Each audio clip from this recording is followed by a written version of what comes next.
चलिए mass defect चर्चा करें।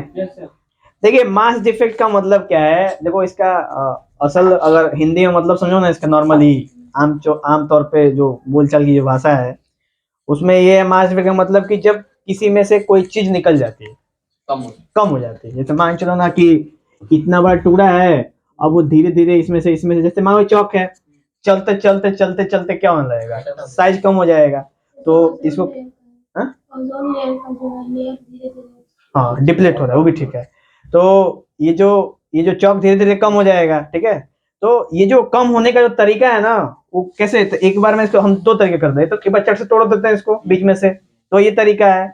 और या तो जब लिखेंगे देख रहे हो एकदम पार्टिकल करके ये इसमें से निकल रहा है, एक ये तरीका है। तो इस तरीके को कहते हैं डिफेक्ट। हम जो पार्टिकल निकल रहा है, पार्टिकल करके जो निकलता है उसको बोलते हैं डिफेक्ट, और इसको बोलते हैं मास डिफेक्ट। तो मास डिफेक्ट होता है किसमें, तो न्यूक्लियस में होता है। चैप्टर का नाम न्यूक्लियाई है ना, चैप्टर का नाम है न्यूक्लियाई। और ये क्या है, ये है न्यूक्लियस। अब इसका धीरे धीरे करके इसमें से पार्टिकल क्या होते हैं, रिमूव होते हैं in the form of radiation हो, या फिर किसी एक्सटर्नल फोर्स की वजह से प्रोटॉन निकल जाए, या फिर प्रोटॉन के बीच में इतनी दूरी पैदा करते हैं कि वो नजदीक ना आ सकें।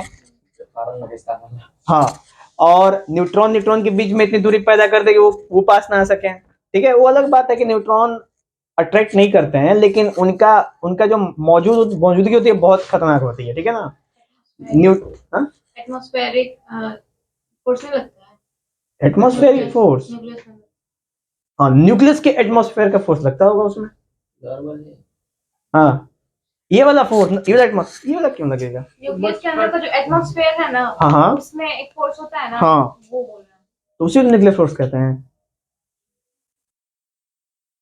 और कुछ होता है क्या इसके अलावा, वो उसका एटमॉस्फेयर। हाँ वो ठीक है, सही है, बात वही है। जैसे कि वही ना मैं कुछ नहीं बताया थे, जब हम लोग छोटे छोटे साइज के हो जाए, तो अब हम लोग सब न्यूक्लियर पार्टिकल हो जाए तो हमारे लिए वो एटम ही हमारी दुनिया बन जाएगी। जब दुनिया बन जाए तो हमारे लिए यही आसमान, वही ऑक्सीजन के ऐसे ऐसे लेयर ऐसे घूमते रहेंगे। ठीक है, तो उस हिसाब से हमारे लिए, अभी सर आप तुम पूछे थे वो सवाल ना, उससे जब हुआ था ना कि जब हम हमारी साइज उतनी होगी ना, तो ये तो है ना कि हमारे लिए ऑक्सीजन का मॉलिक्यूल इतने बड़े एटम इतने बड़े बड़े हमारे लिए होंगे, वो हमारे लिए कोई काम के नहीं रह जाएंगे।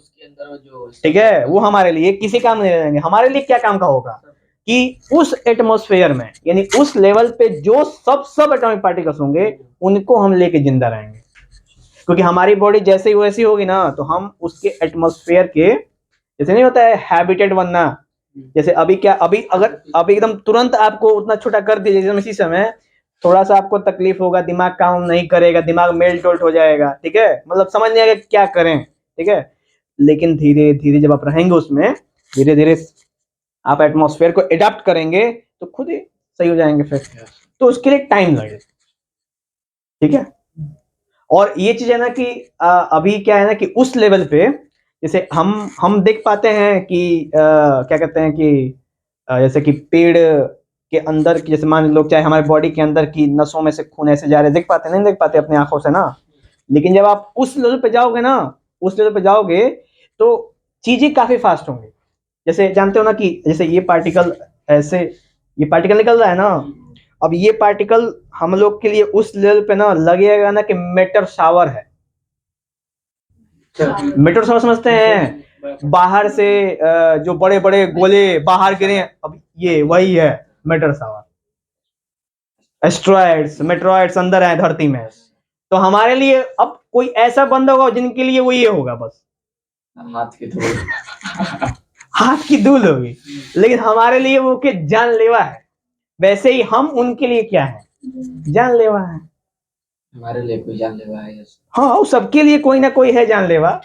ठीक है, तो यही बात है। अब उस समय, अब देखो एटॉमिक लेवल पे चीजें बहुत जो भी होंगी ना, आप उसे ऑब्जर्व कर सकते हो। अभी क्या है, इसके अंदर एटम है, एटम के अंदर वाइब्रेशन हो रहा है, देख पा रहे हो, नहीं देख पा रहे हो। लेकिन जब आप उस लेवल पर रहोगे देखोगे कि कुछ कंटिन्यूसली परिवर्तन हो रहा है। आज यहाँ रहोगे ना, मतलब आज यहाँ रहोगे तो आपको नीचे दिखेगा कि this is the red colour, 2 second बाद आपको ब्लू कलर दिखेगा।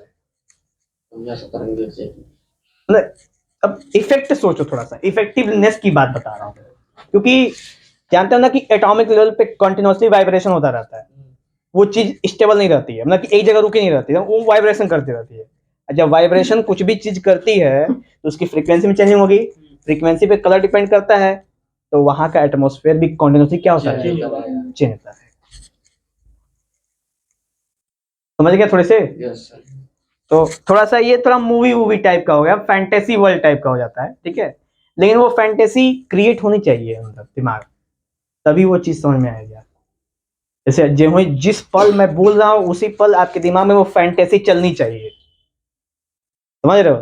वैसे ही मास डिफेक्ट सेम, ठीक है। मास डिफेक्ट क्या है कि मान लो कोई एक है ऐसा, जैसे यही है, ये पूरा एक बॉडी का मास है और हमने ऐसे ऐसे किया, ठीक है।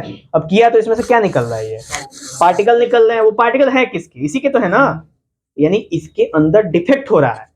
अब इसके अंदर डिफेक्ट का मतलब इसके मास में डिफेक्ट हो रहा है। कुछ देर बाद नापोगे तो इसका वजन क्या हो जाएगा, कम हो जाएगा, कम मिलेगा ना। अब कहोगे यार ये तो हमने 2-4 पार्टिकल निकाले हैं, क्या फर्क पड़ता है, लेकिन वो बहुत ही ज्यादा मायने रखता है उस चीज के लिए, है कि नहीं? मास डिफेक्ट क्लियर हुआ? तो ऐसे ही सेम न्यूक्लियस के लिए अगर एक क्या कहते हैं प्रोटॉन भी निकल जाए उसमें से, तो क्या पूरे न्यूक्लियस पे इम्पैक्ट दिखेगा? एकदम दिखेगा।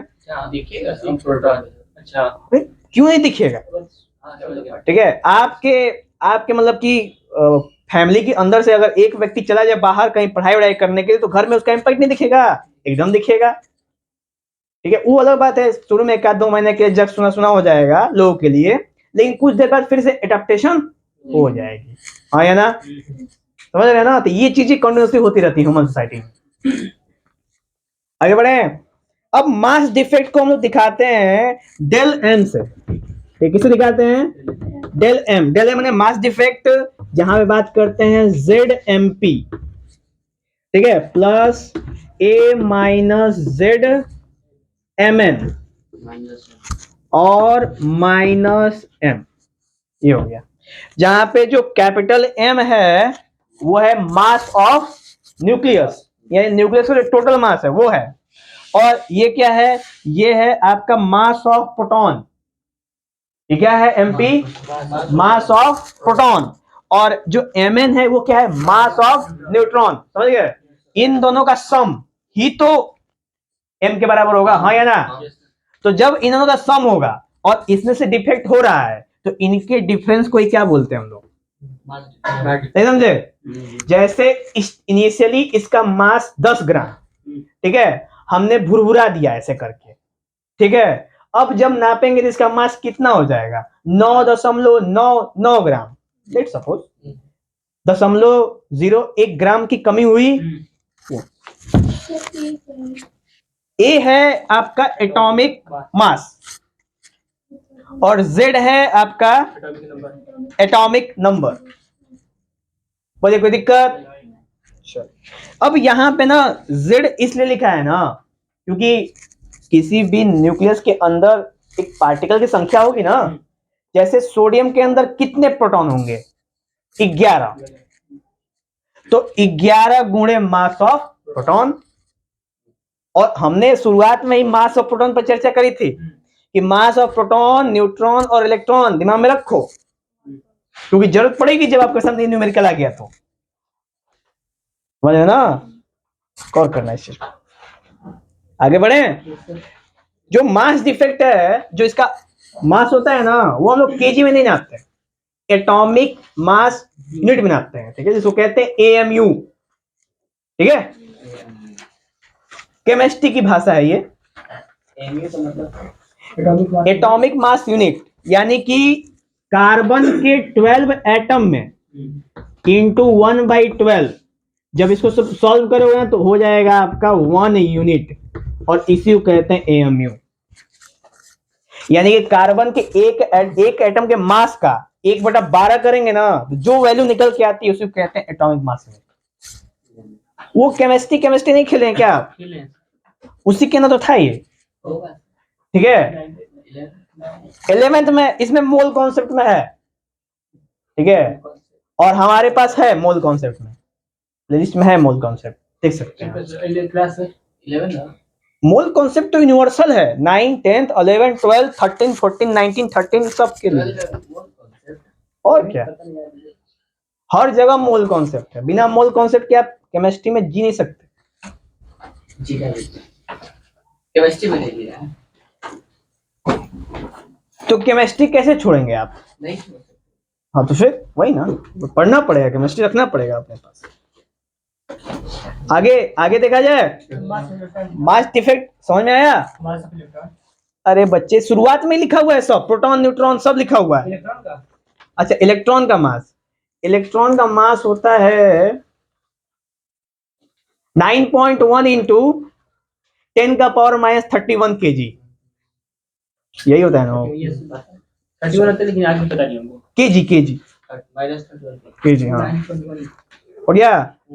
वैसे इलेक्ट्रॉन पे ज्यादा फोकस नहीं करना आपको, ठीक है? न्यूक्लियाई में नहीं फोकस करना। आगे आगे करूं तो ठीक है।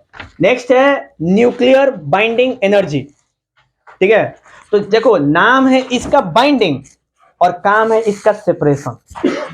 बात को समझना, नाम से क्या समझ में आता है कि ये दो लोगों को बाइंड करने की कोशिश कर रहा है, लेकिन इंटरनली क्या हो रहा है? सेपरेट हो रहे हैं दो लोग, ठीक है? और वो दो लोग कौन हैं? तो वो कौन, देखो the amount of energy required to separate all nucleons from the nucleus, यानी कि जितने भी न्यूक्लियॉन्स होते हैं, proton proton, neutron neutron and proton neutron, इनके बीच को दूर दूर इतना दूर कर दो कि दोनों के बीच में कोई भी फोर्स ऑफ अट्रैक्शन या रिपल्सन का कॉन्सेप्ट ना हो, उसी को कहते हैं हम लोग nuclear binding. Clear? Nuclear binding energy दिखाते हैं हम लोग डेल ईवी से, डेल ईवी दिखाते हैं, जहां पे बी है बाइंडिंग और ई है एनर्जी, समझे? और हमें पता है ना आइंस्टाइन के वजह से कि E = mc² होता है, पता है ना? और आप m कहां से निकालोगे? ये m बोल कर दो m, तो जो डेल ईवी बनता है वो बनता है डेल mc²।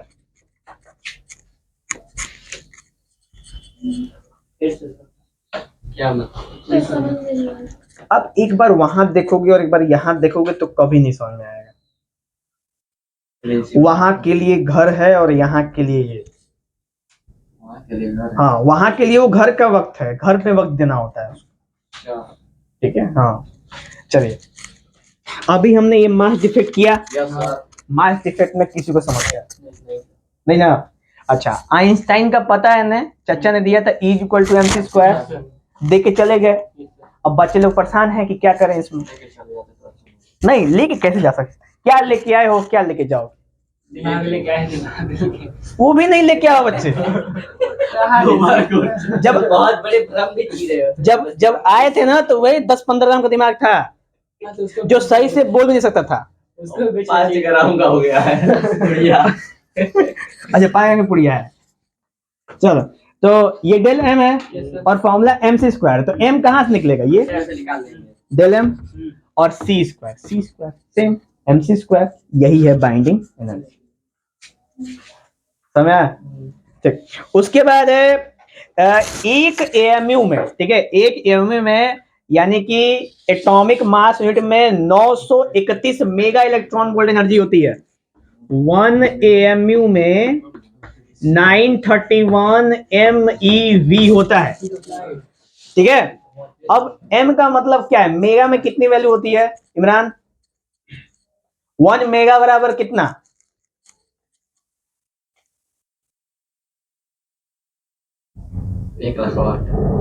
1 लाख?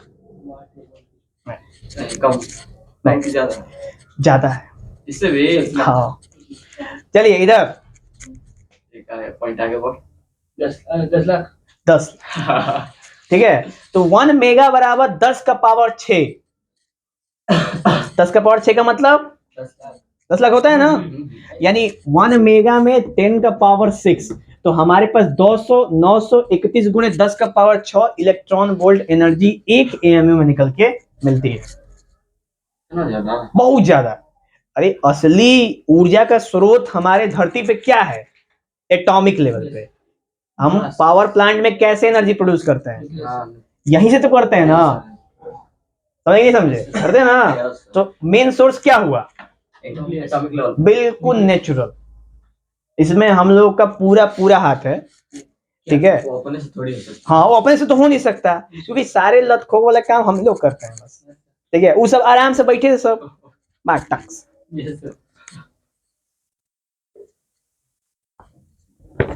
चलिए, तो नेक्स्ट है आपके सामने, देखिए, more binding energy means more stable nucleus.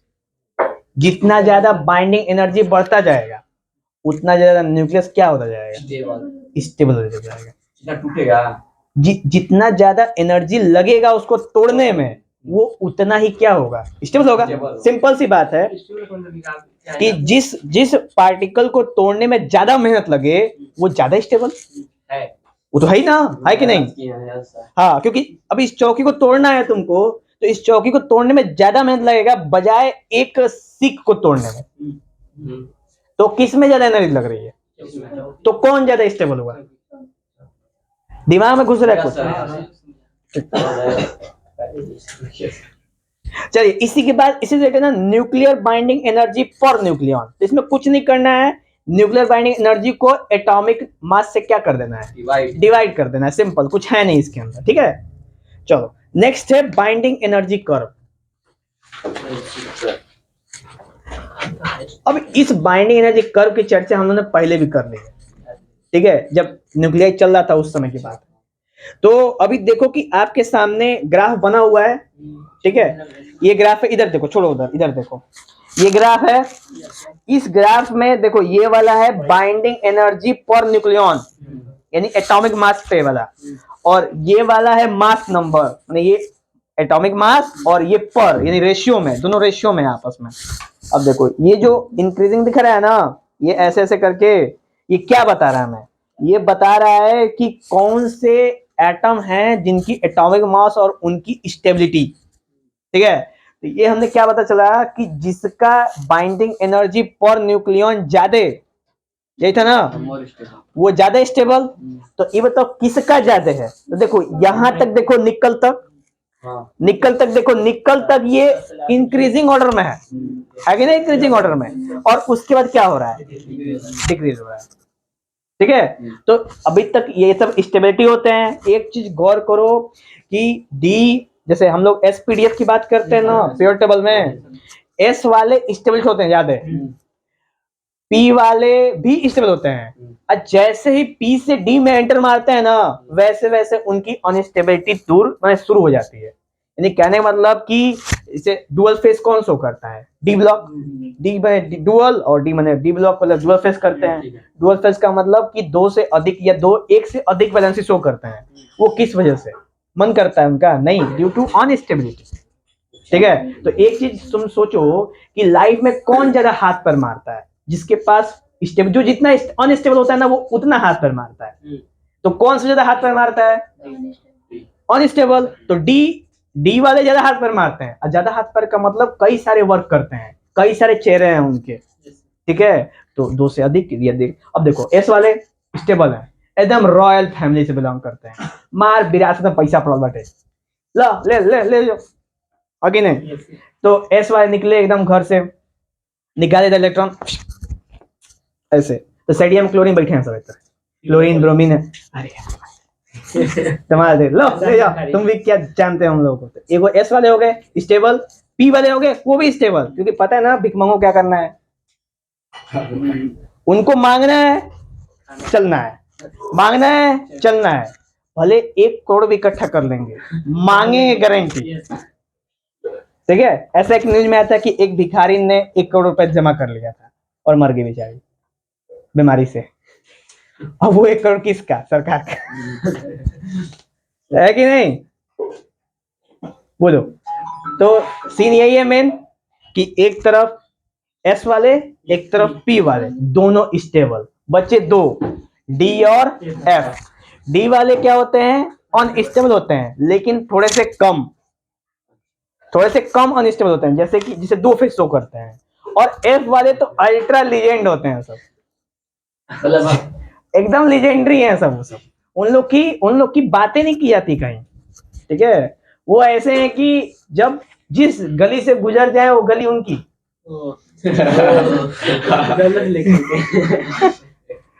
ठीक है तो बहुत उनके पास, लेकिन समझ में नहीं आता है कि उपयोग कैसे कर। तो जानते हो ना, जब जब आपके पास धन बहुत हो और भेजा ना हो तो वो कौन उपयोग करता है? जो ब्रेन वाला पर्सन। तो एस वाले पी वाले उपयोग करते हैं इसका, एफ वाले का, समझ गए? तो ऐसा होता है ना कि इतना ज्यादा होता है कि आइडेंटिटी बदलते रहते हैं सब। शुरुआत निकलेंगे घर से एकदम मस्त कपड़ा झाड़ के एकदम एक नंबर यूरेनियम, घर पहुंचते पहुंचते बैरियम थोरियम बन जाते हैं। खुद ऑटोमेटिक चेंज होते हैं वो। जब उनके अंदर से कॉन्टिन्यूअसली निकलता रहेगा तो घर से राजा बनेंगे तो घरवा कहाँ पहुंची हो? सो तो घर से निकले तुम 100 रुपये लेके और खर्च करते हैं, तू ले जाओ, घर पहुंचेगा तो 1 रुपये बचेगा।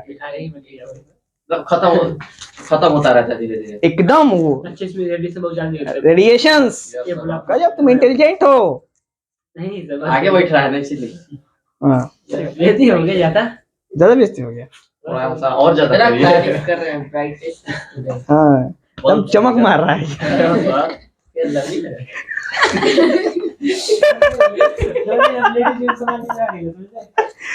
वो लक्ष्मी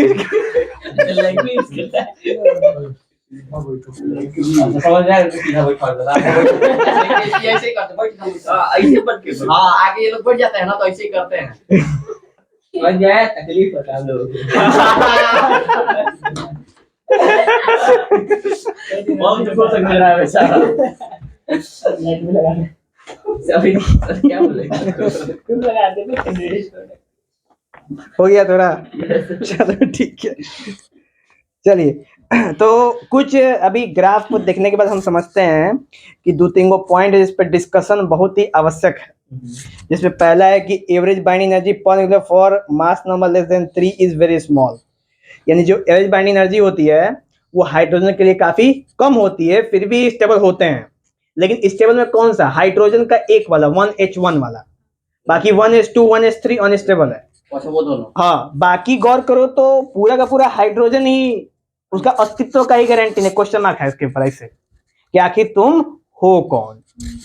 पूरी पीरियड टेबल में यही एक बंदा जिस पे क्वेश्चन मार्क लगा हुआ है। जानते सब हैं, पता किसी को नहीं। अभी भी क्लियर नहीं। कभी क्लियर नहीं था, अभी भी नहीं है। कभी नहीं था, कह तो रहा हूँ। ठीक है, और अभी तक उस पर जांच चल रही है कि आखिर ये किस घर का बंदा है। हाँ बहन पे आई वो जब चाहे तब यहाँ चल जाता है, कब चाहे वहां पहुंच जाता है। चलिए दूसरा, एक बार ससुराल, एक बार घर है, ससुराल ही घर है ना हो आदित्य।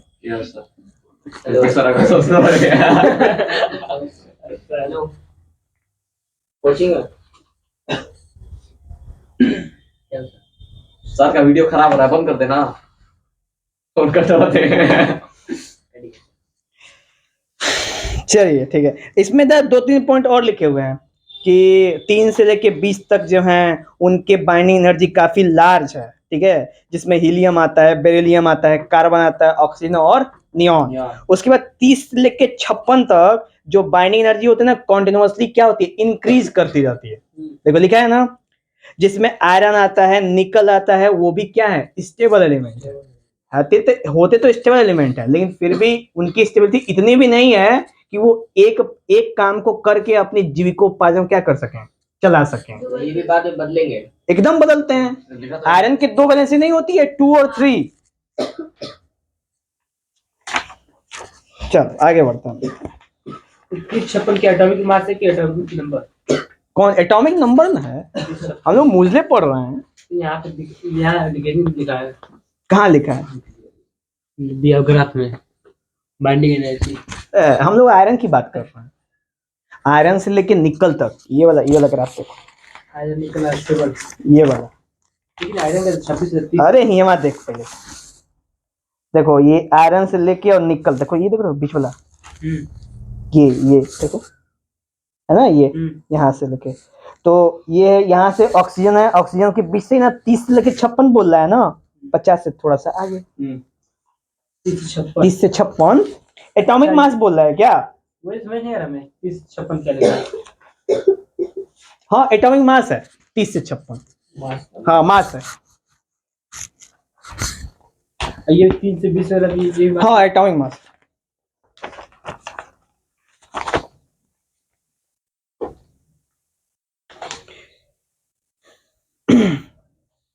उसके बाद है for nuclei whose mass number is greater than 56 their binding energy per nucleon decreases, जैसे यूरेनियम, ठीक है, उसका बाइंडिंग एनर्जी है 7.5 मेगा इलेक्ट्रॉन। समझ नहीं है, मतलब इसमें 8.8 है इसमें। इस ग्राफ में ना, उस ग्राफ के ही बारे में ये है ना कि देखो निकल के बाद से देख रहे हो ना कि ये धीरे धीरे ग्राफ डाउन हो रहा है। डाउन होने का मतलब है ना कि इसका बाइंडिंग एनर्जी कर्व की वैल्यू घट रही है, और घटने का मतलब है कि उनकी अनस्टेबिलिटी क्या हो जाएगी, समझ रहे हो ना।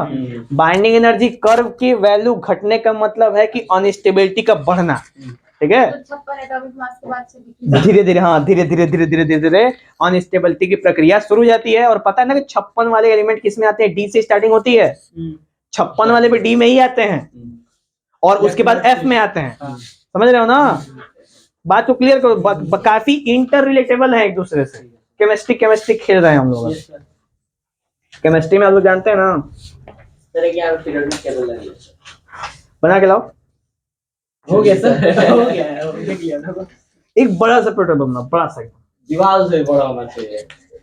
लगे कैसे, आप बोले बड़ा सा मतलब क्या लगे बड़ा सा? दीवार नहीं बना।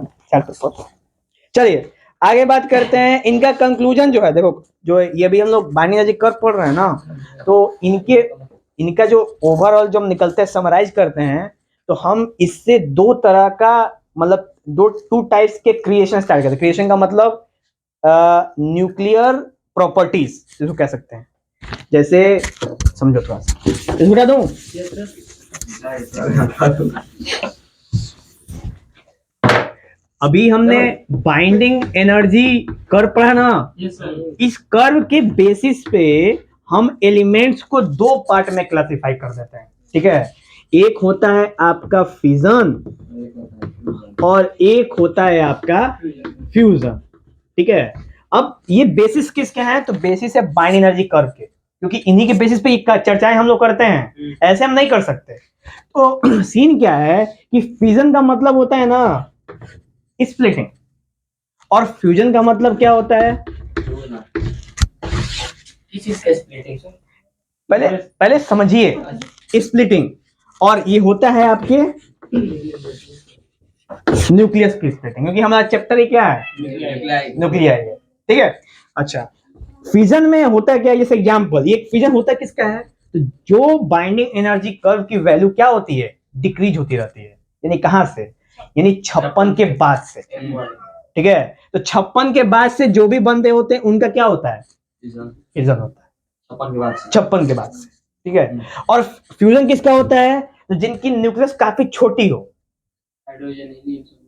ठीक है, जिनकी न्यूक्लियस क्या हो, काफी छोटी हो, यानी कि बाइंडिंग एनर्जी कर्व में देखो ना, तो एग्जांपल है कार्बन से नीचे आते जाओ, कार्बन नीचे नीचे आते जाओ, देखो carbon, helium, lithium, protium, deuterium और ट्रिटियम, यानी कि हाइड्रोजन के आइसोटोप, ये सारे के सारे जितने भी होते हैं उनकी न्यूक्लियस क्या होती है, बहुत ही छोटी होती है, ठीक है, जिसके वजह से उनका क्या होता है, फ्यूजन होता है।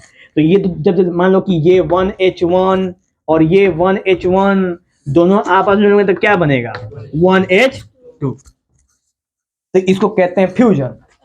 अब मान लो कि फ्यूजन में क्या होगा, तो यूरेनियम है 92-238 यूरेनियम है। अब इसमें ना इतना बड़ा है ना, देखो रेशियो मिलाओ इनका। अब अगर गौर करो ना, तो 238 इसका क्या है, एटॉमिक मास है, और इसका एटॉमिक नंबर है 92। दोनों को आपस में घटा दो तो ये बचा 6 और 13 9 4 146, ठीक है। यानी कि 146 वो क्या है, न्यूट्रॉन है। बताओ कितने न्यूट्रॉन भर के रखा है, मतलब जितना उसका बॉडी नहीं, उससे ज्यादा न्यूट्रॉन भरा हुआ है उसके अंदर, ठीक है। तो जितने भी बंदे न्यूट्रॉन वाले होते हैं देखने में बहुत ही शांत होते हैं, बहुत शांत, और जब फटते हैं तो कोई बचता नहीं है वहां पे, इसलिए शांत स्वभाव के व्यक्ति को छेड़ना चाहिए। तो नोबल गैस बहुत ज्यादा स्टेबल होगा, उसमें न्यूट्रॉन सभी को होते हैं। हमने क्या किया, न्यूट्रॉन की संख्या सबसे ज्यादा, ठीक है। मतलब सोचो जिसके दिमाग में खुराफात कम आता होगा वही सबसे ज्यादा नहीं स्टेबल होगा। क्या आप स्टेबल हैं? नहीं। क्या गंदा सवाल का जवाब दे रहा है। क्लियर हुआ ये? ऐसे ही ना ये एफ ब्लॉक के एलिमेंट है, पता है ना। यूरेनियम किसका है? एफ ब्लॉक का। जहाँ पे आखिरी में जो दो लाइनियां होती है ना बॉर्डर की तरह, एफ वाली, इसको बोलते हैं lanthanide series and actinide series. हाँ, डी एंड एफ में पढ़ेंगे आप लोग ये, ठीक है। Lanthanide series and actinide series, दोनों के दोनों सीरीज ही एक्सेप्शनल सीरीज, ठीक है। उनके बंदे होते हैं जो भी उनके अंदर भर भर के क्या होता है, न्यूट्रॉन होता है। इस वजह से इनके अंदर कॉन्टिन्यूअसली रेडियो एक्टिविटी प्रक्रिया चलती रहती है एकदम, ठीक है। सर इसका कहीं यूज नहीं करते हैं। लो, एनर्जी कैसे प्रोड्यूस करते हैं, पावर प्लांट में एनर्जी कैसे निकालते हैं? यूरेनियम से। यूरेनियम का प्रयोग करते हैं, थोरियम का प्रयोग करते हैं, लॉरेंसियम का प्रयोग करते हैं, रुदरफोर्डियम का प्रयोग करते हैं हम लोग। कई सारे हैं जो प्रयोग करते हैं हम लोग। ठीक है, अच्छी बात है सर। आगे के यूरेनियम का तो नाम सुना है वो पीछे से रास्ते से ले ये तो हॉस्टन, आपने हॉस्टन, तो वो हॉस्टन नहीं है दुनिया में। कौन है सर? महान वैज्ञानिक थे ना? नहीं, हॉस्टन जगह का नाम है, अमेरिका में। बहुत अच्छी नाम इतना अच्छा था तो बोला है हॉस्टन। हटा दे इसको, ठीक है। उसके बाद न्यूक्लियर फिजन समझ में? न्यूक्लियर फिजन, न्यूक्लियर फ्यूजन बोलिए, किसी को कोई डाउट है तो। न्यूक्लियर फ्यूजन, हाँ सर ये फ्यूजन में हाँ, तो कैसे पता चलेगा न्यूक्लियस छोटा है? जिनका एटॉमिक नंबर कम होगा एकदम बाय डिफॉल्ट है कि उनका न्यूक्लियस छोटा ही होगा। आप बोला है ना कि कार्बन से पहले जो होंगे वो फ्यूजन प्रोसेस करेंगे। हाँ, तब क्या पूछ रहा है उसमें? अरे I am sorry ma'am. Sir बताइए, हो गया। मैं भी कंफ्यूजन। अरे नहीं, हम लोग गलती कर दिए तो बताइए। हाँ, देखिए कंफ्यूजन क्या होती है पता है, तू बोला है ना कि सर आप तो बता आप दीजिए। उसकी बातों पर क्यों ध्यान दे रहे हैं? क्या बोल रहे हैं? हाँ पता पूछिए। आप उसकी बातों पे ध्यान ही क्यों दे रहे दरवाजा हैं? पीट रहा है सर। प्रश्न हो गया।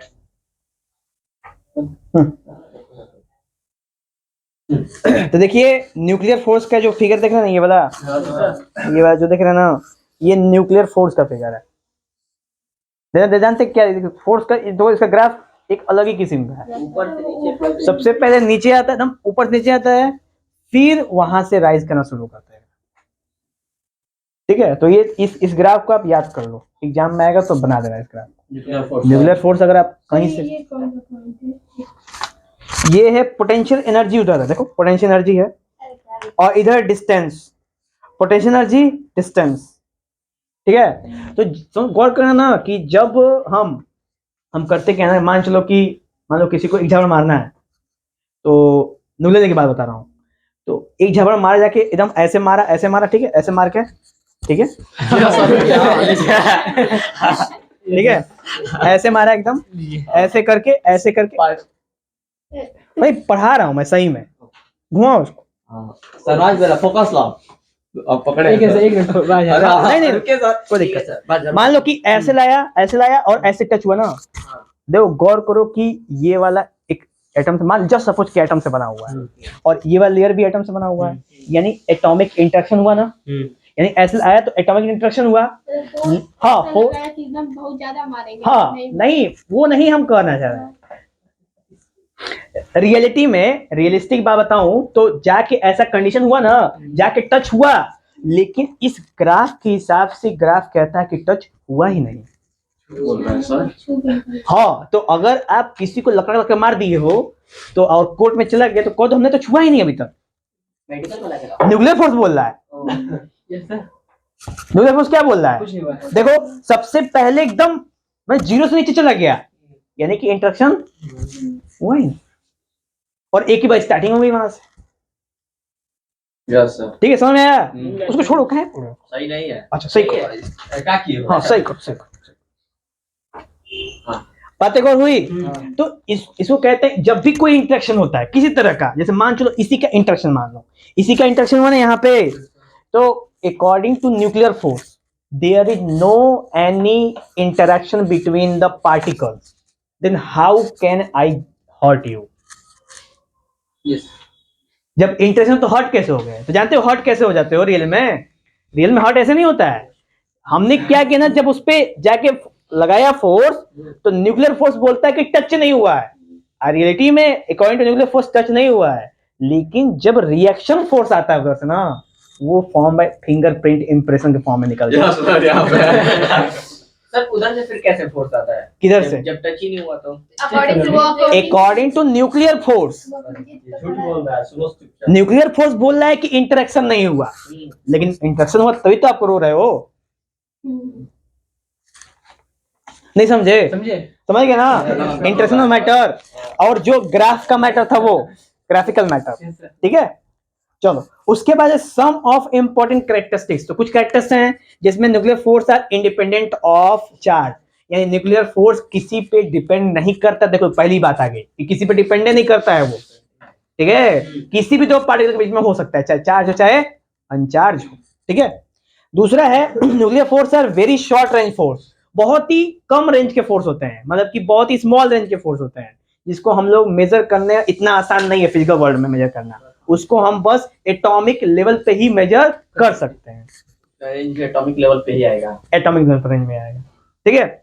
नेक्स्ट है they are dependent on spin और एंगुलर मोमेंटम, वो स्पिन और एंगुलर मोमेंटम पे डिपेंड करते हैं। अब स्पिन और एंगुलर मोमेंटम का मतलब क्या होता है? जैसे मतलब एटम है, एटम में चार तो इलेक्ट्रॉन होता है, इलेक्ट्रॉन घूमता है ना, तो घूमने का दो तरीका होता है, एक अपनी जगह पे घूमना और एक चारों तरफ घूमना। जैसे अर्थ हमारे सन के चारों तरफ घूमता है और अपनी जगह पे भी घूमता है, इसी तरीके का इलेक्ट्रॉन भी होता है। तो इस पे डिपेंड करता है स्पिन एंड एंगुलर, दोनों पे इन तरह के मोमेंट, हाँ दोनों पे, दोनों मोमेंटम पे उपयोग क्या होता है, ये करता है। ऐसे नहीं करता, स्ट्रेट आप हिट करो नहीं करेगा। ऐसे मान लो कि जैसे जलेबी बना के लाओ, हमारा ऐसे करते हैं। एंगुलर मोमेंटम मतलब एंगुलर मोमेंटम जो भी मोमेंटम जो एंगल के साथ हो, यानी कि एक आपको फिक्स पॉइंट गिवन हो। जैसे मान लो सर्किल में, सर्किल आप सेंटर पे खड़े हो और आपको एक पता है जिस डायरेक्शन में खड़े हो ना, वो तुम्हारा है रेडियस फिक्स है। अब वहां से जैसे मान चलो कोई ऐसे नहीं था जो झुलवा झूलते हैं सब ऐसे, तो ऐसे करो तो सबसे पहले झुलवा ऐसे जाएगा, ऐसे जाएगा, ऐसे जाएगा, फिर घूम के ऐसे जाएगा ना।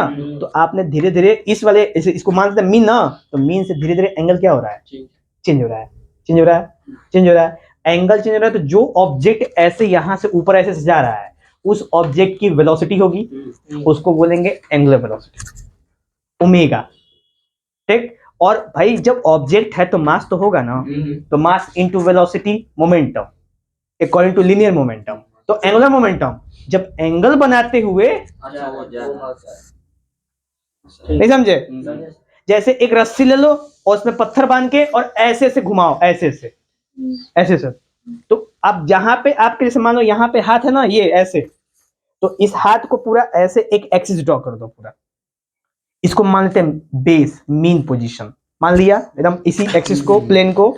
और उसको जब घुमा रहे हैं ना, तो जैसे मान चलो यहां से गया ये, यहां से गया, यहां से गया, यहां से गया, नीचे से आया, नीचे से ना, और जहीं इसको टच किया डिस्प्लेसमेंट जीरो, यहां से शुरू हुआ था ना, वापस टच किया डिस्प्लेसमेंट जीरो।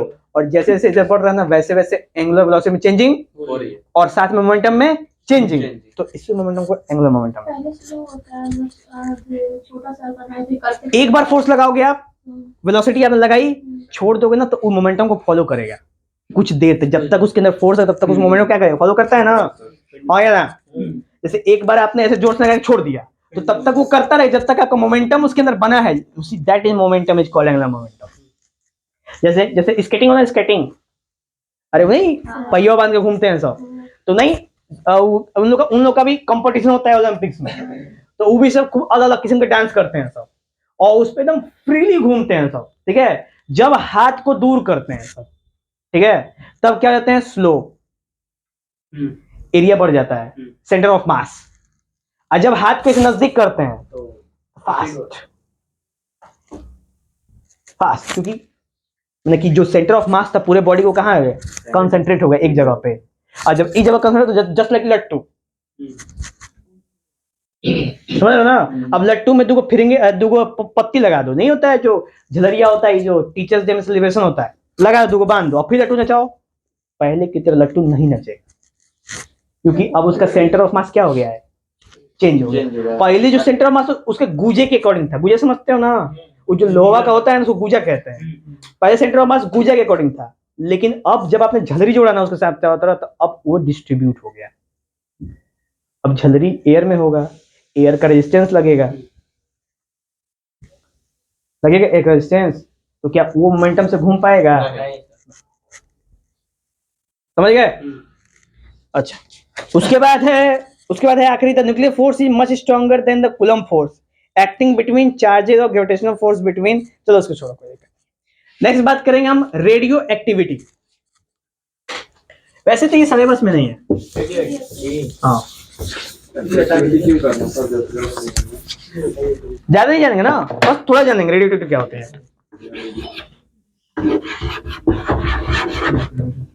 ये चौक कितना गंदा क्यों लिखने लगा? रेडियो, हाँ ये सही है, रेडियो एक्टिविटी, ठीक है रेडियो एक्टिविटी। अब रेडियो एक्टिविटी का मतलब, रेडियो मतलब जानते हो क्या होता है, जो गाना सुनाता है वो नहीं होता है, ठीक है। तो अब इसका मतलब क्या है ना कि सबसे पहले एक साइंटिस्ट का नाम था क्या ना, हेनरी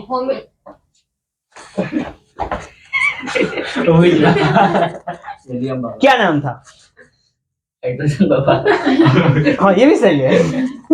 इनका नाम था हेनरी बेकेरल, हेनरी बेकेरल। तो इनकी कहानी सुनते हैं हम लोग बहुत इत्मीनान से। एक बार की बात है, हेनरी बेकेरल एक साइंटिस्ट थे, साथ में रिसर्चर थे, पीएचडी भी थे। यानी कभी कभी जानते हो बाहर में क्या होता है ना कि जैसे ऐसा नहीं होता है ना कि कोई पीएचडी कर लिया तो अरे हुए देखो पीएचडी अब पियून काम करता है, ऐसा बाहर के लोग नहीं कहते हैं। लेकिन यहाँ पे इंडिया में तुम पीएचडी के घर बैठ जाओ, मेरा चारों तरफ से तीर आएगी और शायद तीर लेना पड़ेंगे आपको। नहीं, अभी जब पीएचडी कर लेगा तब ऐसा सीन आएगा। नहीं हो पाएगा। क्या होता है? अच्छा सोचो कि तुम पढ़ाई के सबसे उच्चतम स्तर पे हो, कर लिए हो और घर में बैठे हो, तो सोचो कि इंडिया में क्या स्थिति हो जाएगी तुम्हारी। पीएचडी की है, मम्मी पापा का पैसा धोबी का कुत्ता बन जाओगे बेटा तुम लोग, ना घर के ना घाट के। घर वाले भी कर आएंगे, बहुत वाले कर जाएंगे सब। देखो ना पैसा निकल गया, पैसे से नाश हो गए, ठीक, ये वाली बात हो गई। लेकिन फॉरेन में ऐसा नहीं होता है, ठीक है। और वहाँ पे बहुत कॉमन है, हाँ कुछ भी कर लेते हैं ना, कोई ये नहीं बोलता कि देखो फलाना खाई करता है, एक बार ठीक है, वो अपने जीविकोपार्जन से बस मतलब है, बाकी दूसरे फलाना क्या कर रहा है उससे मतलब नहीं है। ऐसा हमको लगता है, पता नहीं वहाँ पे कुछ भी हो सकता है ना, कभी गए तो नहीं है हम लोग, लेकिन फिर भी उस बात को मानते हुए आगे बढ़ेगा हम लोग। तो वहाँ पे हेनरी बेकेरल भी बिल्कुल इसी तरह के एक स्कॉलर थे, स्कॉलर यानी कि पढ़ाई लिखाई करने वाले, और उनका शादी ब्याह हो गया था। अब शादी ब्याह तो जिम्मेदारी बढ़ जाएंगी, जिम्मेदारी बढ़ेगी तो उन्होंने दुकान खोला है, किसका, फोटोग्राफी प्लेट का, यानी फोटो खींचते थे खिचिक खिचिक सबका, ठीक है। सोचो किसका खींचते थे समाज, किसका खींचते थे फोटो? हाँ इंसानों का खींचते थे, इंसान भी जानवर ही होते हैं, होमोसेपियंस, ठीक है। तो वो किसका फोटो खींचते थे, सबका फोटो खींचते थे। और रात को ऐसे उन्होंने अपनी दुकान में ना साइड में एक छोटी सी लैब भी क्रिएट कर ली थी कि जब उनको समय मिलता ना, हाँ जब समय मिलता तो वो वहां पे अपने लैब पे भी टाइम देते थे, ठीक है। क्योंकि उनको साथ में क्या करना था, एक तो पहले घर का काम भी करना था, और प्लस जो उनका वो था ना गोल, जिसको अचीवमेंट कहते हैं, वो हाँ सपना, उनको उसको अपना करना था, ठीक है। तो देखो हुआ क्या, ऐसे ही एक बार उन्होंने, ठीक है ना, क्या था कि दुकान बंद करके जा रहे थे घर, दुकान बंद नहीं, अभी दुकान में ही थे, थोड़ा रात हो गया, लेट हो गया था, तभी उनकी बीवी का फोन आ गया। अब आप बाकी का कन्वर्सेशन समझ सकते हैं, ठीक है, क्या हुआ है, किसका फोटो खींच रहे हैं अब तक? रात को 8 बजे और तुम्हारा पता नहीं है घर पे। तभी हड़बड़ी में एकदम खड़बड़ी में जो भी जितने भी सामान उनके, अभी वो जानते हो कहाँ मौजूद थे, अपने लैब में मौजूद थे, क्योंकि वो समय किसको दे रहे थे, लैब को, हाँ छोटा लैब में। तो वहां पे वो रिसर्च जो कर रहे थे, वो ऐसे ही उनके पास जैसे होती है ना फोटोग्राफी प्लेट, पहले के जो होते थे ना वो निगेटिव निकलते, निगेटिव, और निगेटिव को लैब ले जाके ना, और फिर वहां पे सिल्वर क्लोराइड का प्रयोग करके, सिल्वर क्लोराइड का, और उसको पेपर के ऊपर उतारते थे लोग, ठीक है, समय लगता था 3-4 दिन का। अरे यार देखो, लाल लाइट में ना। हम उसको पैसा दे के रखे हैं किसको? लैब वाले को, कौन से लेवल? अपना फोटो निकलवाने के लिए। पोस्टर बनाने के लिए। अरे नहीं, पासपोर्ट साइज फोटो। अच्छा, पासपोर्ट बनवाएंगे। हाँ 30 तारीख निकलवाए हैं, हम देखते हैं कब, देखो दिमाग में आ गया अब। 4 दिन थोड़ी लगेगा। भूल गए हम, कहिए का दिए हुए हैं। अच्छा, चलिए ठीक है, चलिए याद हो गया, बढ़िया हो गया। किधर कब से देख रहे हैं, परेशान कर रहे हो? अब इसके ऐप यार उसके क्या दिक्कत है सर? एनर्जी फ्लो है। बट बीच में यही है। अभी टाइम है। सही है। सब कंटिन्यू सर। हाँ तो कहाँ थे हम लोग? फोटो फोटो निकाल रहे थे 3-4 दिन। हाँ तो वो वहां पे थे, और हड़बड़ी में जब फोन आया ना, जानते हैं जब फोन आता है तो क्या होता है, सब लोग हिल जाते हैं। अमित समझता है इस बात को, ठीक है, हिल के सारे चीज को जैसे करके, और ऐसे ही जो लैब में उनके था ना, एक एक एक एक मटेरियल था, ठीक है, एक रेडियो एक्टिव मटेरियल था, पर उसका नाम नहीं पता कि वो रेडियो एक्टिव मटेरियल है। ऐसे प्रोडक्ट प्लेट के ऊपर ऐसे रख दिए, और ऐसे चपत के, और दराज खोल के, दराज होता है ना, दराज खोल के डाल के चढ़ते बंद के दुकान के चले गए घर, चले खाना खाए के बाद, रात खाए के, फिर कुछ ना कुछ खाने के बाद, ठीक है। तो फिर अब वो दिन बीत गया, अगले दिन आते हैं सुबह सुबह, और जब खोलते हैं उसको दुकान पे करके, उसमें जब चलते हैं लैब में, और लैब में जब वो दराज खोलते हैं कि बताओ कल के कहाँ हम लोग थे, उसको फिर आगे बढ़ाते हैं, देखते हैं कि जो ही इस पे से ये रेडियोटिव मटेरियल हटाते हैं ना, यहाँ पे वो सब्सटेंस को, मैटर को, यहाँ पे उसकी रोशनी छपी रहती है उस प्लेट के ऊपर। ये प्लेट रहता है फोटोग्राफिक प्लेट, और इसके ऊपर ना इस मटेरियल की ना, कभी कभी रेडियम में क्या होता है ना कि अभी मानो यहाँ पे दबा के छोड़ दोगे ना, तो जहां पे लाइट पड़ेगी वहां पे रोशनी हो जाएगी, जहां पे नहीं पड़ेगी वहां पे काला काला टाइप का हो जाता है। अब फोटोग्राफी प्लेट में ना ऐसा हो गया था पूरा, वहां पे बस रोशनी दिख रही थी। अब उनके अंदर क्यूरियोसिटी जग गई कि रोशनी मिल गई उनको, ठीक है, रोशनी में अब सपना भी उनका अपना होगा, दोनों काम होगा, ठीक है। तो तुरंत उन्होंने उसके ऊपर रिसर्च करे, और उन्होंने सबसे पहली बार पूरे वर्ल्ड में सबको बताया, उन्होंने सबसे पहली बार डिस्कवर किया, और उनको माना गया कि he has discovered the radioactivity phenomena, ठीक है, रेडियो एक्टिविटी फेनोमेना, और he is called the father of radioactivity, known as Henry Becquerel, ठीक है। हाँ, उसके बाद फर्दर आगे जाके उन्होंने पूरी बातें नहीं ना कही, बस ये सारी बातें बताई कि हाँ उन्होंने खोज कर दी।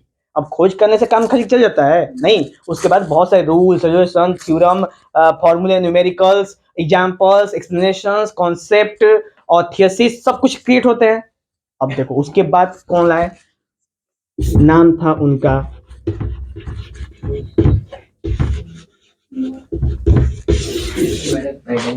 Madam Curie.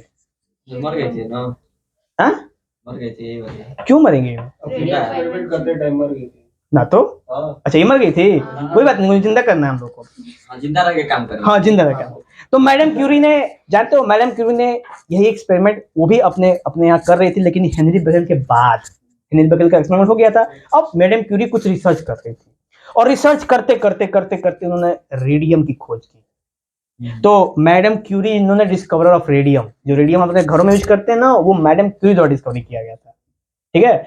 तो उन्होंने भी बिल्कुल इसी तरह का बाई एक्सीडेंटल ही इसको खोज की, और इनको भी एक उपाधि दे दी गई कि शी हैज डिस्कवर्ड क्या चीज, रेडियो एक्टिविटी। और इसी मतलब कि उसमें क्या कहते हैं इसी इन्हीं की याद में और हेनरी बेकेरेल की याद में क्या किया गया, उन्होंने अपने मतलब कि साइंटिस्टों ने उनका यूनिट बना दिया, 1 बेकेरेल 1 क्यूरी, समझ रहे हो, ऐसा यूनिट था जैसे 1 न्यूटन होता है ना, वैसे 1 बेकेरेल 1 क्यूरी, इस यूनिट तैयार for giving some grand salute, ठीक है, हाँ, फॉर देयर डिस्कवरी, समझ गए, हाँ है ना। तो ये था आपका रेडियोएक्टिव का फिनोमेना, जिसमें रेडियोएक्टिव में जानते हो क्या निकलता है, 3 तरह के उसमें से निकलते हैं रेडिएशंस, जिसमें एक होता है अल्फा, एक होता है बीटा, और एक होता है गामा। 3 तरह के रेडिएशन निकलेंगे, जिसमें अल्फा जो होता है वो पॉजिटिव नेचर का होता है, बीटा होता है नेगेटिव नेचर का होता है, और गामा होता है न्यूट्रल नेचर का होता है। हल्क देखा है, हल्क में पता चलता है गामा रेडिएशन की वजह से हुआ है, हमेशा हाइपर रहता है, वो अलग बात है, पर उसका नेचर जो है गामा रेडिएशन का नेचर, मैं याद कर रहा हूँ कि आपने कभी गामा का नाम सुना हो, sir gamma gamma ray sir तो लेकिन वो कैसे एकदम गुस्सा होता है तो कैसे हल कर ये तो फिल्मी बातें ये हैं, तो ये बस कुछ हाँ, रियल में फैंटेसी वर्ल्ड, ठीक है। यस सर बहुत सुंदर जगह तो रेडिएशन के कलर भी होते होंगे और एकदम कलर होते हैं, तभी तो लाल पीयर हरियर गुलाबी लोग के एकदम। क्या ना देखा नहीं होगा के बाद नेक्स्ट बात करते हैं आखिरी topics, nuclear fission and nuclear fusion. Nuclear fission में सुनो, खत्म हो रहा है तो हाँ, वगैरह वगैरह नेक्स्ट बात करते हैं न्यूक्लियर फिजन की। तो न्यूक्लियर फिजन में जानते हैं क्या है, इसमें मैंने जो एग्जांपल दिया है ना हाँ। यूरेनियम का, बस इसमें एक्सप्रेशन दे दिया है। कम से कम न्यूक्लियाई में और एटम में आपको एक्सप्रेशन याद रखना है, क्योंकि एग्जाम में एक्सप्रेशन लिखेंगे तभी नंबर मिलेगा। किसमें जैसे न्यूक्लियर फ्यूजन दे दिया हाँ या न्यूक्लियर फिजन दे दिया, तो आपको ये रिएक्शन लिखना आवश्यक है वहां एक पे। एग्जांपल याद कर लेंगे एकदम एक रिएक्शन याद कर लीजिए आप, यही वाला एकदम याद कर लीजिए, इजी है। ठीक है सर यूरेनियम का 92 235 लिख दिया है यहाँ पे, ठीक है। 238 भी यूज होता है, इसके कई सारे आइसोटोप्स होते हैं। तो 92 235 एक न्यूट्रॉन का उसके ऊपर क्या कर देगा, बम्बार्डमेंट कर देता है। देखो मान के चलो ना कि ये है हमारा जानते हो क्या, ये क्या है, ये यूरेनियम है, ठीक है। ये क्या है, यूरेनियम है। अब यहाँ से एक न्यूट्रॉन आया, ठीक है। न्यूट्रॉन छोटा ही होता है, किसी काम का नहीं होता है, बहुत एलोन होता है, ठीक है, और सिंगल भी होता है। और ये आता है और उससे टकराता है और ये ब्रेक हो जाता है, अभी भयानक है तब तो काफी भयानक, ठीक है। और जब ये ब्रेक होता है ना, तो काफी अमाउंट ऑफ एनर्जी रिलीज होती है। तो मान के चलो कि ये शाहनवाज है ऐसा है मान लीजिए और उसका किसी के संग तो निकाह हुआ होगा, नहीं सर होगा होगा नहीं होगा ही बोले हम, फ्यूचर की बात बता रहे हैं। एपी लगाइए सर हाँ, तभी अमित ये है अच्छा आग लगाने आ गया, आएगा ब्रेकअप करा देगा तुम्हारा, तुरंत सामने गुस्सा आ जाएगा, जाओ हम नहीं जाएंगे, लोग ऐसे हो गया था। और उधर अमित निकाह कर लेगा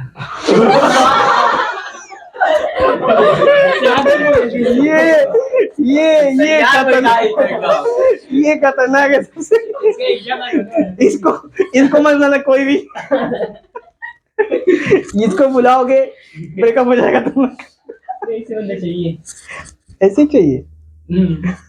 जरूरत पड़ गई तो ओ ये बात सही है, क्या है सर लोग जब बोले तो अपा है अफवाह है,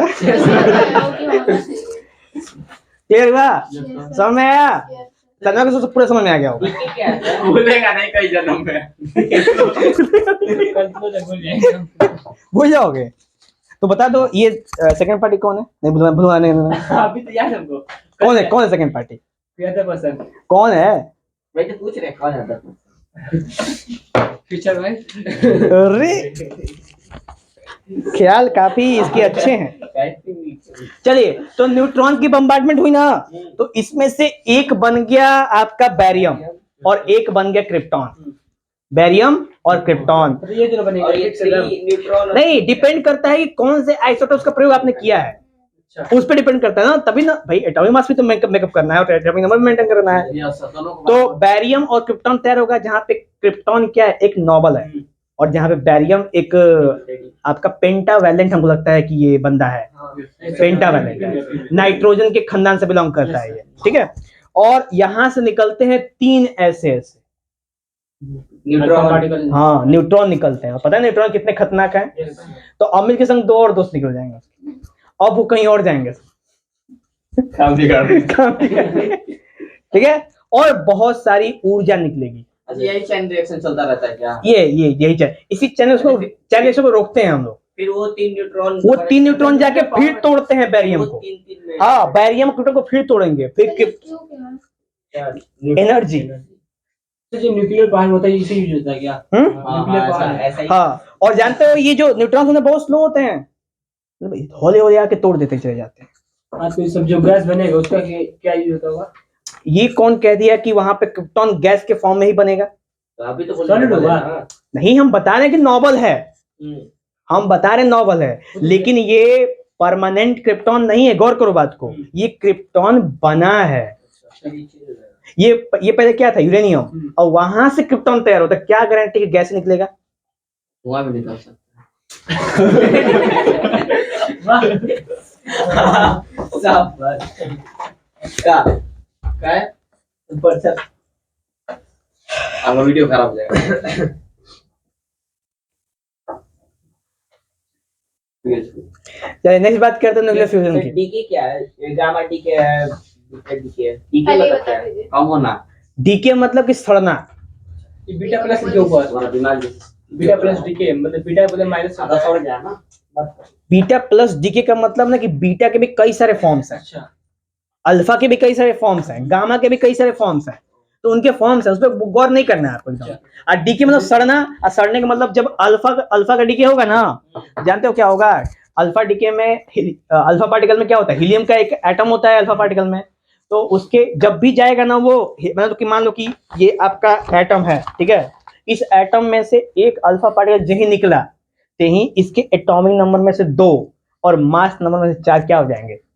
घट जाएंगे, ठीक है। अब ज्यों ही इसमें से बीटा पार्टिकल निकला, ठीक है, तो इसके मास नंबर में से 1 घट जाएगा। मास नंबर हाँ, एटॉमिक नंबर में कोई फर्क नहीं पड़ेगा। और अभी गामा पार्टिकल निकलेंगे, कोई फर्क नहीं पड़ेगा, मतलब इनके एटॉमिक मास और मास नंबर पे, बस इसमें से रेडिएशन निकलेंगे जिसमें विजिबल लाइट भी आता है उसी में। ज्यादा डेंजरस तो गामा ही रे होता है ना। देखो डेंजरस तीनों है, हाँ वो कोई भी ऐसा नहीं कि जो आओ आओ गले मिल लेते सब हैं, में ज्यादा अल्फा ज्यादा होता है। डिपेंड करता है उनकी इंटेंसिटी पे। अगर आप कोई रेडियो देखो, क्योंकि जानते हो ना कि जो रेडियोटिव बंदे होते हैं ना, उनको भी नहीं पता हो कि मेरे अंदर से क्या निकलने वाला है, तो जब न्यूक्लियर समझ रहे हैं ना, उनको भी नहीं पता होता है। मान लो अभी अभी एक गुच्छे में अल्फा निकल गया, पता लगा अगले गुच्छे में बीटा निकल गया, फिर अगले गुच्छे में गामा निकल गया। इसलिए रेडियोएक्टिव मटेरियल के आसपास नहीं जाना चाहिए, क्योंकि उसको खुद को नहीं पता होता है कि हम कौन है, तो तुमको कहां से चिन्हेगा कि तुम कौन हो? फंसाएगा वो। बसाएगा नहीं, बस आएगा, अच्छा तब ठीक, आने वाला है। हम के महकेगा, बसाए वाला तुम बसाएगा। बहन ये वाली रेडियो चलिए आखिरी है न्यूक्लियर फ्यूजन। इसमें है 2 एटम जब आपस में क्या होते हैं, कंबाइन कंबाइन हो हो जाते जाता हैं। एग्जांपल है सन। सन अरे सन सूरज, बेटा नहीं। हाँ भाई सूरज ही वाला। हाँ। नहीं तुम लोग इतने सरप्राइज हो गए, सोन ठीक हो गया। उसमें तो निकल क्या जुड़े फ्यूजन है उसमें ना, फ्यूजन होता है उसमें, कुछ अल्फा पार्टिकल निकल के कुछ चार्ज नहीं 2 हाइड्रोजन जब आपस में मिलते हैं तो क्या बनाते हैं? कुछ हीलियम। नहीं, सबसे पहले प्रोटियम मिलके ड्यूटेरियम बनाता है, और ड्यूटेरियम मिलके हीलियम बनाता है। 2 स्टेप का प्रोसेस है ये। बचपन में आपको खाली एक स्टेप बताया जाता कि 2 हाइड्रोजन मिलके हीलियम बना देते हैं, लेकिन ऐसा नहीं होता है, डबल स्टेप प्रोसेस है। इसमें वास्ट अमाउंट ऑफ हीट क्या होता है, एनर्जी रिलीज होती है इसके अंदर से, ठीक है। और फिर जब फर्दर ये जब जुड़ते हैं ना, एनर्जी रिलीज होती है, तो फिर से क्या कहते हैं, एक ट्रिटियम बन जाता है और एक प्रोटियम फिर से रिलीज हो जाता है। हाँ, तो ये देखो 1s3 plus 1s2 equal to 2He4 plus 0n1 plus energy, sure नहीं। 17.6 एक ट्रिटियम और एक ड्यूटेरियम दोनों को जब कराया गया रिएक्शन, तो हमको हीलियम का पार्टिकल मिला है। ये शॉर्ट स्टेप है, जान लेना, ये छोटा स्टेप है। 3 स्टेप में आता है क्या? नहीं, ये छोटा वाला इसको शॉर्टकट निकाला गया है इसमें से। देखो सबसे पहले क्या था, 1H1 plus 1H1 is equal to 1H2। कहीं लाइन है? नहीं है, ठीक है। तो ये रिकैप फॉर्म में है। अगर आप लोग नोट्स लिखे हैं आप लोगों ने, उस नोट्स को आप गो थ्रू जाएंगे एकदम। और एक और चीज, न्यूक्लियर रिएक्टर इंपॉर्टेंट है इस चैप्टर में, ठीक है। न्यूक्लियर रिएक्टर, है सिलेबस में। हाँ नहीं है, इसमें कहाँ है? इसमें नहीं है ना, कहाँ है किताब? उसमें है। हाँ कॉपी में है ना, नोट्स में। न्यूक्लियर रिएक्टर इंपॉर्टेंट है, नहीं हो तो किताब में से, एनसीईआरटी में से कहीं से देख लो, वो इंपॉर्टेंट है। फिगर इंपॉर्टेंट है, और उसका एग्जांपल, जैसे एग्जांपल में देखना कि what are the things which are used as a coolant, what, हाँ coolant, what are the things which are used as a condenser, what are the things which are used as a turbine, या फिर what are the things which are used as moderator. समझ रहे हो, moderator आपका क्या कहते हैं, coolant, ये सब चीजों को पूछता है। ऐसे क्वेश्चंस का दिमाग में रखना है, क्या पता एमसीक्यू में आ जाए, समझ गए? ठीक है सर, got it। हाँ। देखो, nuclear fusion is known as thermonuclear reaction because it can not take place so easily. यानी यहाँ पे केवल बस डॉक्टर ऑक्टेवियस ही बना सकते हैं और किसी के बस का नहीं है। तो वैसे ही बहुत ही संसाती सुनने में आया था कि चाइना ने एक आर्टिफिशियल सन बनाने की कोशिश करी है, ठीक है। पता नहीं बना नहीं बना, लेकिन उसका बहुत ही बुरा प्रभाव पड़ेगा, क्योंकि एक बार वो रिएक्शन जब स्टार्ट हो जाता है ना तो वो कंट्रोल नहीं होता किसी। तो फिर वो सन बड़ा होता जाएगा, वो बड़ा होता जाएगा और अर्थ को सन बना देगा, ठीक है। इतने पावर है उसमें। अगर एक छोटा सा आपने रिएक्टर स्टार्ट किया ना तो वो आसपास के जितने भी ऑक्सीजन के, नाइट्रोजन के, सबको तोड़ना शुरू कर देगा ना। वो हर एक को उपयोग करेगा, अपने अंदर लेगा। जितना उसका रेडियस बढ़ता जाएगा। क्या हम सबको नहीं पता है कि ऐसा इसका इम्पैक्ट पड़ेगा? आंखें छोटी हैं, दिमाग कमजोर है, तो कैसे पता। अब देखो एक और चीज, उन्होंने दुनिया की सबसे बड़ी डैम बना के रखी है। हाँ, उससे अर्थ का स्पीड वो होता है। इतनी बड़ी डैम है कि जब वो खुलता है ना तो अर्थक्वेक के इंप्रेशंस आते हैं अर्थ पे, जब उसके गेट खोलते हैं सब। तो सोच लो, इतना बड़ा डैम बना के रखा है, जिसकी वजह से अर्थ की स्पीड 0.001 सेकंड घट गई है। सर स्पीड कम है तो ग्रेविटेशनल फोर्स भी कम होगा। एकदम कम होगा। उसी की वजह से तो मैग्नेटिक फील्ड कमजोर हो रहा है हम लोग का। तो सारे कंट्री गवर्नमेंट कुछ कर नहीं सकते हैं ना, वो अपना देश है। वो अपना देश है, वो अपने देश में। इम्पैक्ट तो सारे पूरे हर बड़ी जगह सी क्या पड़ेगा। मतलब। अच्छा, तो तुम्हारे घर में अगर कुछ भी अफड़ा तफड़ा होगा तो बगल वाले से क्या मतलब है? अपने घर में कर रहे हो बोलेगा ना। तो उल्टा हम लोग बोलेंगे तो हार का जाता। हाँ, तो हार का जाता है, हम अपने घर में करते नहीं। सर ऐसी कोई जगह है जहाँ ग्रेविटी मतलब ग्रेविटी नीचे जाती है लेकिन ग्रेविटी मतलब नहीं ऊपर जाती है?